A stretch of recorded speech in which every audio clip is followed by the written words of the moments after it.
নিয়োগ দুর্নীতি মামলায় ইডির র্যাডারে থাকা অর্ণব বসুর থেকে প্রচুর ডিজিটাল এভিডেন্স পেলেও তদন্তকারীরা। সূত্রের খবর, তার বাড়িতে তল্লাশি চালিয়ে মিলেছে দুটি ল্যাপটপ এবং তার কাছ থেকে একটি মোবাইলও মিলেছে।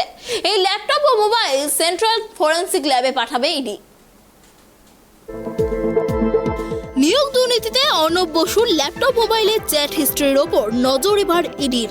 ইডি সূত্রে খবর, অর্ণবের বাড়ি থেকে তার দুটি ল্যাপটপ এবং অফিস থেকে তার একটি মোবাইল ফোন বাজেয়াপ্ত করা হয়েছে। ইডি ওই ল্যাপটপ ও মোবাইল সেন্ট্রাল ফরেন্সিক ল্যাবে পাঠাবে। মানিক ভট্টাচার্যের সঙ্গে চ্যাট হিস্ট্রি খতিয়ে দেখবে ইডি। এই মোবাইলে রয়েছে চ্যাট হিস্ট্রি এবং বেশ কিছু ডিলিট চ্যাট। ল্যাপটপে রয়েছে বেশ কিছু পাসওয়ার্ড দেওয়া ডেটা, যা ডিকোড করার জন্য সেন্ট্রাল ফরেন্সিককে পাঠাবে ইডি। ইডি সূত্রে খবর, অর্ণব বসুকে ইতিমধ্যেই সিজিও কমপ্লেক্সে দুদিন তলব করে জিজ্ঞাসাবাদ করা হয়েছে। ইডি সূত্রে খবর, নিয়োগ দুর্নীতি মামলায় গত বুধবার ইডি তল্লাশি করে প্রাথমিক শিক্ষা বোর্ডের আধিকারিক অর্ণব বসুর সল্টলেকের বাড়িতে। তিনি বাড়িতে না থাকায় পাশেই অর্ণব বসুর শ্বশুর বাড়িতেও যায় ইডি। এরপর সেখানেও তার দেখা মেলেনি। তখনই প্রাথমিক শিক্ষা পর্ষদের অফিসে যায় ইডি। সেখানে অর্ণব বসুকে দীর্ঘক্ষণ জিজ্ঞাসাবাদ করে ইডি।